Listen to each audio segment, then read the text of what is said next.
یہ بتائیں آپ کو ہو کیا گیا ہے؟ یہ کیسی غفلت ہے؟ کیوں آپ کو اپنی ذات سے دشمنی ہے؟ کیوں بذات خود اپنی جنت کو گنوانے پر تلے ہیں آپ؟ جس راستے پر آپ چل رہے ہیں نا، دراصل وہ ہمارا راستہ نہیں ہے۔ بتائیں، کیا رب کے تمام احسانات کو بھول گئے ہیں آپ؟ کیا آپ اس رب سے غافل ہو گئے ہیں جس کی وجہ سے آپ کا دنیا میں وجود ہے، جس کی وجہ سے یہ شان، یہ شوکت برقرار ہے، یہ رشتے، یہ دوست، یہ بیوی، یہ بچے، یہ مال اور بے انتہا محبت کرنے والے ماں باپ تمہارے پاس ہیں؟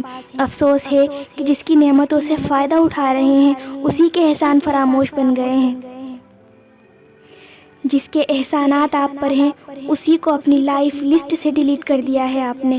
اس نبی کی امت ہونے کے باوجود غیروں کی مشابہت آپ اختیار کر رہے ہیں جس نے پوری زندگی سادگی میں گزار دی۔ کیوں سنتوں کو دفن کر رہے ہیں آپ؟ کیوں سنتی لباس سے محروم کر رہے ہیں اپنی بچیوں کو؟ کیوں غیروں کی لباس سے اتنی محبت ہے آپ کو؟ کیوں اپنی اولاد کے لیے بھی جہنم کا ذمہ لے لیا ہے آپ نے؟ جہاں خود کو پاکیزہ کردار کی مثال بنانا تھا وہیں گناہوں میں ملوث ہو کر اپنے کردار کو ناپاک کر لیا آپ نے۔ جہاں خود کو اخلاق کا مجموعہ بنانا تھا وہیں ظالموں کی طرح بے بسوں پر ظلم کرنے لگے آپ، بدتمیزیاں معاشرے میں عام کرنے لگے، خود اپنی اولاد پر ظلم کیا، صرف دنیا کی طرف نظر کی اور دین کو نظر انداز کر دیا، اور اولاد کو بھی علم دین سے محروم کر دیا آپ نے۔ کیوں سنتوں سے انہیں آگاہ نہیں کیا؟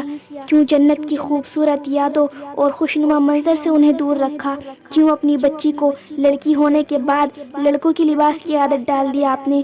کیوں سیدہ فاطمہ کی سیرت سے محروم رکھا انہیں؟ کیوں فاطمہ کی حیا اور پردے کا نہیں بتایا انہیں؟ جہاں انہیں حجاب کی عادت ڈال کر فتنوں سے محفوظ کرنا تھا وہیں آپ نے حجاب کی حقیقت سے دور رکھ کر ایک آوارہ ماحول کے حوالے کر دیا اپنی بچی کو۔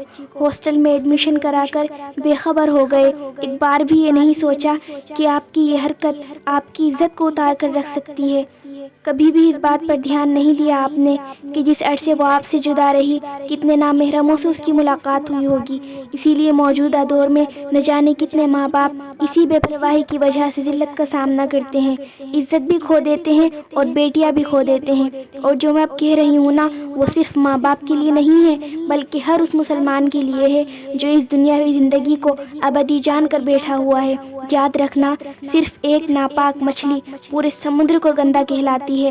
آپ کی یہ آوارگی اور آپ کی یہ غفلت کے باوجود عیش پرستی آپ کے اچھے ہونے کی علامت نہیں ہے بلکہ رب کی جانب سے دی گئی چھوٹ ہے، یہ ڈھیل ہے اور آپ اس کو اپنے حق میں اچھا جان رہے ہیں اور گناہ پر گناہ کیے جا رہے ہیں جس کا نشانہ ہماری مسلم قوم کی ننھی ننھی جانیں بن رہی ہیں۔